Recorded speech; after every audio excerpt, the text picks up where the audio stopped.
Omar the Aries here, and today we're going to do a comparison of the Shinken-Oh and the US Samurai Megazord. Now, before I go through each one individually, I'm going to just go through real quick and get a couple of the similarities and differences between all of them out of the way. The first one, of course, is the Japanese versions have emblem modes. The US versions do not. The US versions have these Zord builders compatibility, so the male and female connection ports are going to be the same, and they're going to connect a little differently than the Japanese ones do. Also, let me get the head of the bear out here. One thing that's kind of common throughout all of these is the US version will be skinnier with a bigger head, while the Japanese versions will be wider with a smaller head. And one thing that's the same between all of them is that, which I find actually pretty cool for detail, all of the symbols in the Japanese version on these grips are the same shape as the symbol itself. So the turtle will have circles, the monkey will have triangles, and that's actually the same on the US version. They'll all have the symbol on the grip, which is a little minor detail, but I still think that's pretty cool, and I think it's cool that they transferred that to the US versions as well. So without further ado, let's take a look at the, we'll start off with the accessories. So we'll start off with the, what do they call this on the show? I don't remember what it was. The katana here, and as you can see, it's nicely detailed on the blade. The handle and the hilt are painted. The only downfall to this one is that it's hollowed out on the back, but I think it's pretty cool. It's my favorite of the two, whereas the US one is all one color. It's made of this, I think it's what they call PVC. It's the real flexible plastic, and I can't stand it because if it doesn't stay straight. I've tried so many methods of trying to straighten this out, using heat, putting it in between like two books or something, and putting pressure on it, and I just can't get this thing to stay straight. And I don't like it. I don't like the floppiness of it. The cool thing is that this one is you don't have them in the Shinken-Oh mode. You have to put it to the side. It's got nowhere else to go, whereas this one will store in the Dragon, and I'll show that in a second. Let's look at the helmets here. Clearly a big size difference, and you can see here we've got this nice shiny plastic. This is matted plastic. Let's open up the crest for both.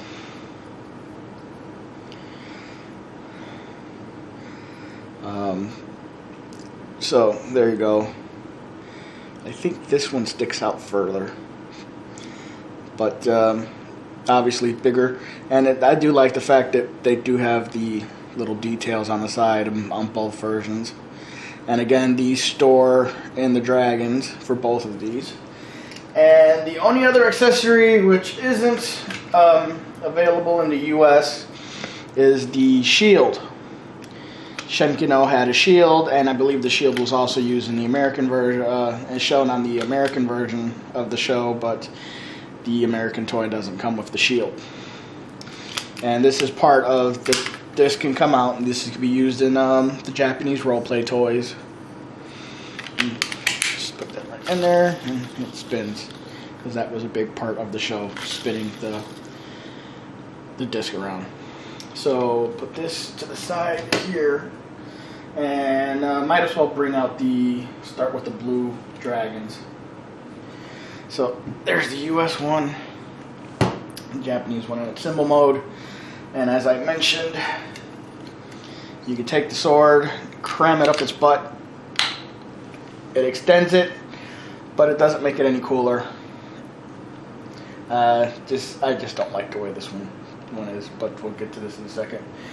And So the helmet for this one will clip in right underneath. To release, there's a button back here. Obviously I mentioned this, so in the Samurai video. This one will clip in here. Also mentioned in the other video, so I really don't even know why I'm wasting your time mentioning it again. Alright. So let's open this one up.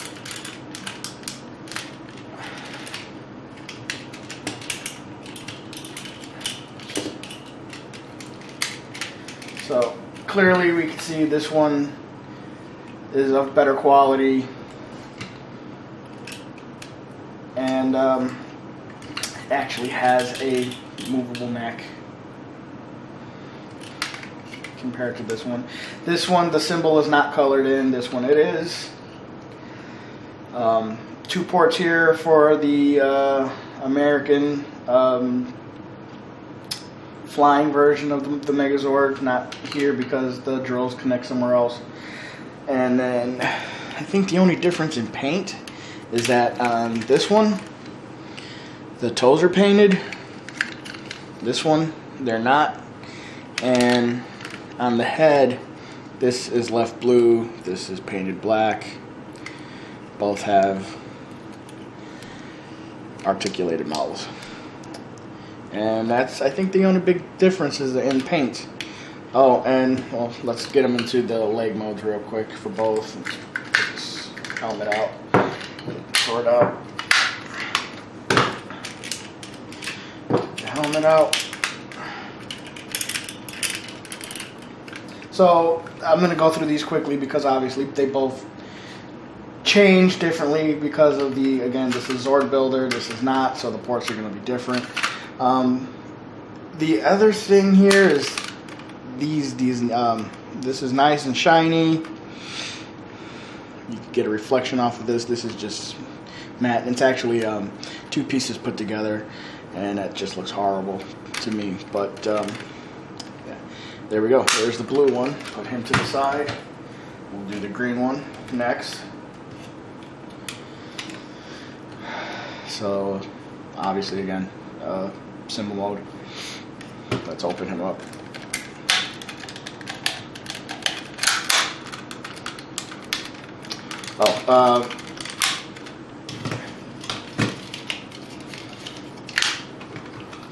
No paint on the symbol on this one, just the outline. Other than that, besides the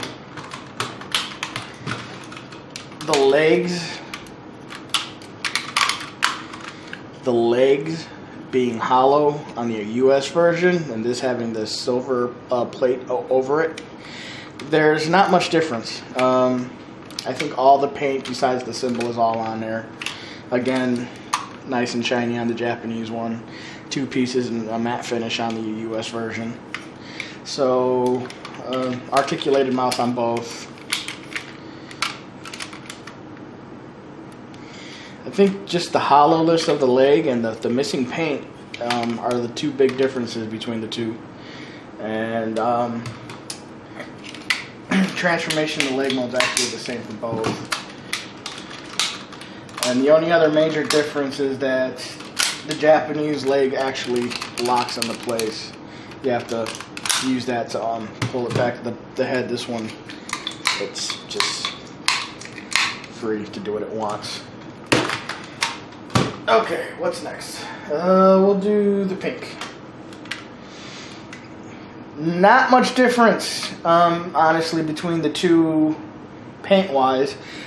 This one is a little dark. I'm not sure how well the camera will pick it up. This is a little darker gray.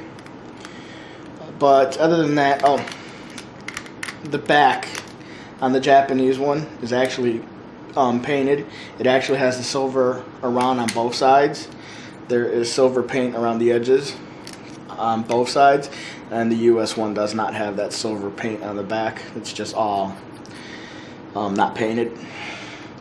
And this next thing here you'll notice this is the Japanese one, and it's got this little peg down here for display in the symbol mode, whereas this one does not. Honestly, if this one didn't have the same parts and wasn't necessary to turn into a symbol, or wasn't able to turn into a symbol, they probably would have left it out in the US version.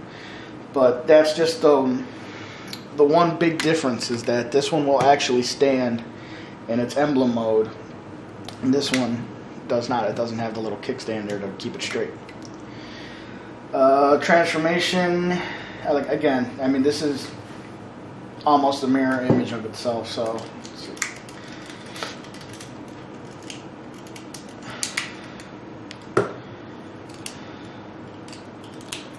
Let's open it up. I will say that, I'm not sure if this is just wear on this one. This one I bought was used. The little hinge here, it's very loose, whereas this one, it actually ratchets quite well. It's very stiff. So I bought this one, had brand new, and this one I got used. I'm not sure if this is just the way it was meant to be, or if this was just because of wear. But they're, like I said, pretty much the same. Then paint, the only difference is that the Japanese one has a red eye, the US one has a pink eye. Haha, it's got pink eye. Alright, so let's get it into the arm mode.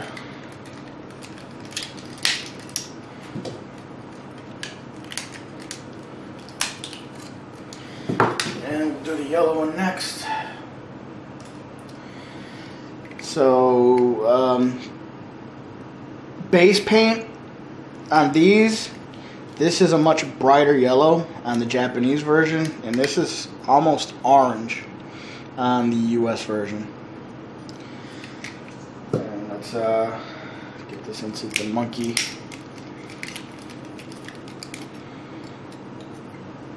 So the arms on this one are completely hollow.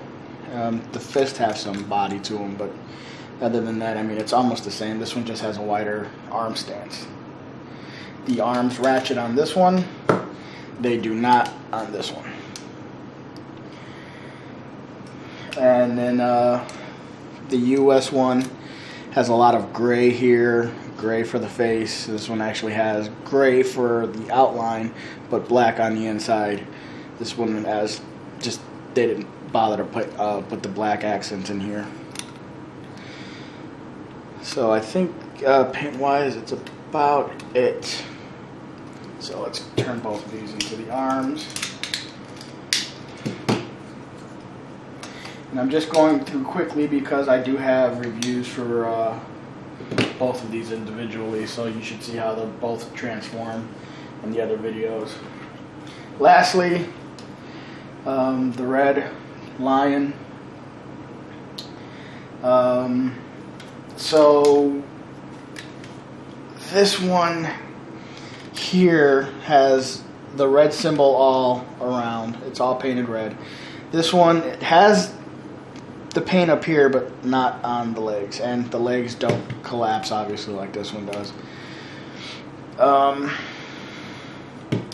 Let's get this into the lion mode.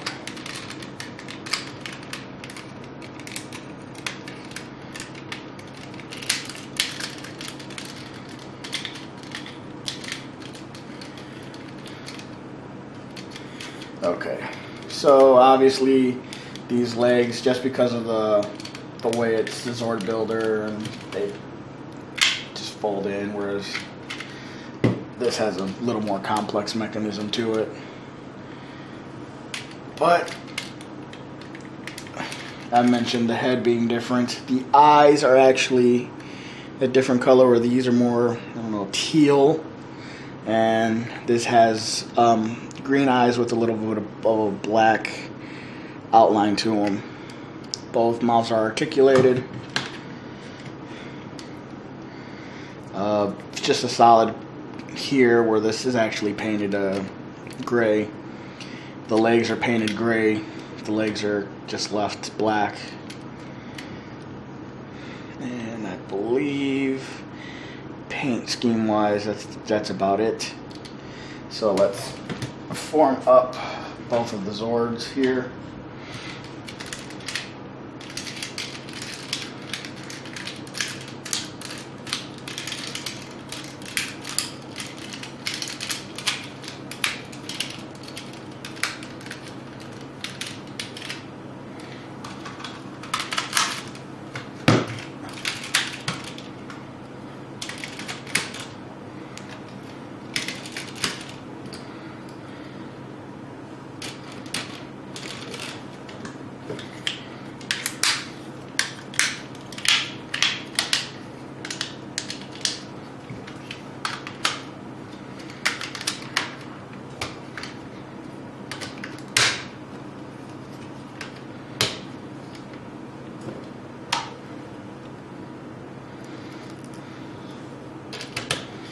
Alright, so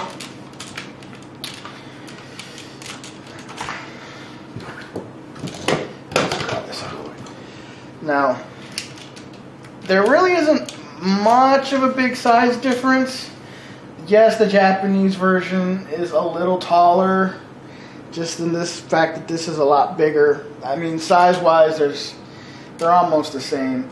The other thing, obviously, is the look on this is more, I don't know, I want to say blocky, but I don't believe blocky is the word.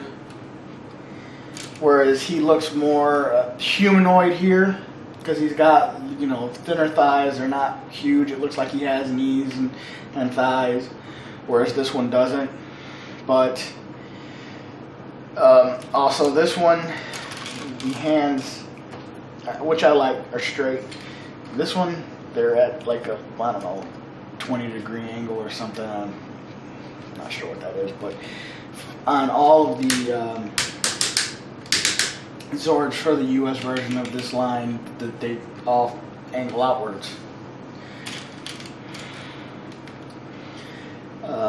What else can I say? Well, I love the fact that this one, you can see the head in the helmet. Whereas this one, you can't see his eyes, and the head's so sunk in there, and I didn't like the head sculpt on this one. And then let's take a look from the back. Obviously, this one's more hollowed out, but that's just due to everything connects here, whereas for the US version, anything that's going to connect to him is going to connect on this little extra piece. And then that's the same for the chest area. He's actually got two connection pieces here, where this one doesn't. They're actually down on his legs, here and here. Both swords do fit on the side, and both have the same little problem of the sword not going, you know, it sticks out a bit there, sticks out a bit there, so that they both have this little problem. It's not even really a big problem. And then, of course, the Japanese one has his shield.